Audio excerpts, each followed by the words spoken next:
सायंकाल का समय था। सभी पक्षी अपने अपने घोंसले में जा रहे थे। तभी गांव की 4 औरतें कुएं पर पानी भरने आईं और अपना अपना मटका भरकर बतियाने बैठ गई। इस पर पहली औरत बोली, अरे भगवान मेरे जैसा लड़का सबको दे। उसका कंठ इतना सुरीला है कि सब उसकी आवाज़ सुनकर मुग्ध हो जाते हैं।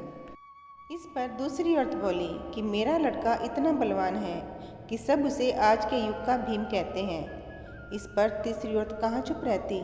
वह बोली, अरे मेरा लड़का एक बार जो पढ़ लेता है वह उसको कंठस्थ याद हो जाता है। यह बात सुनकर चौथी औरत कुछ नहीं बोली। तो इतने में दूसरी औरत ने कहा, अरे बहन, आपका भी तो एक लड़का है ना, आप उसके बारे में कुछ नहीं बोलना चाहती। अब इस बात पर उस औरत ने कहा कि मैं क्या कहूँ, वह ना तो बलवान है और ना ही अच्छा गाता है। यह सुनकर चारों स्त्रियों ने मटके उठाए और अपने गांव की ओर चल दी। तभी कानों में कुछ सुरीला सा स्वर सुनाई दिया। पहली स्त्री ने कहा, देखो मेरा पुत्र आ रहा है, वह कितना सुरीला गाना गा रहा है। पर उसने अपनी माँ को नहीं देखा और उसके सामने से निकल गया। अब कुछ ही दूर जाने पर एक बलवान लड़का वहाँ से गुजरा।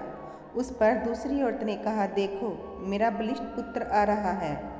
पर उसने भी अपनी माँ को नहीं देखा और सामने से निकल गया।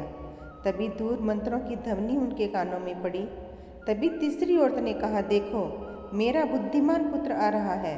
पर वह भी श्लोक कहते हुए वहाँ से उन दोनों की भांति निकल गया।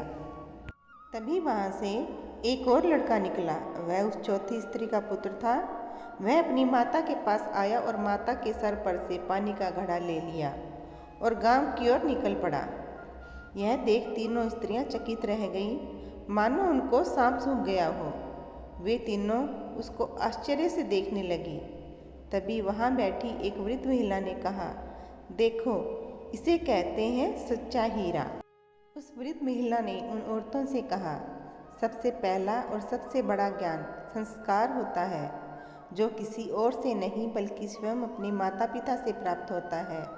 फिर वह भले ही माता पिता शिक्षित हो या फिर ना हो, यह ज्ञान उनके अलावा दुनिया का कोई दूसरा व्यक्ति नहीं दे सकता। तो दोस्तों, अगर आप लोगों को आज की वीडियो पसंद आई है तो इस वीडियो को लाइक और शेयर करना बिल्कुल ना भूलें और चैनल को सब्सक्राइब कर लें। आप लोगों से फिर मुलाकात होगी। जय श्री राम, राधे राधे।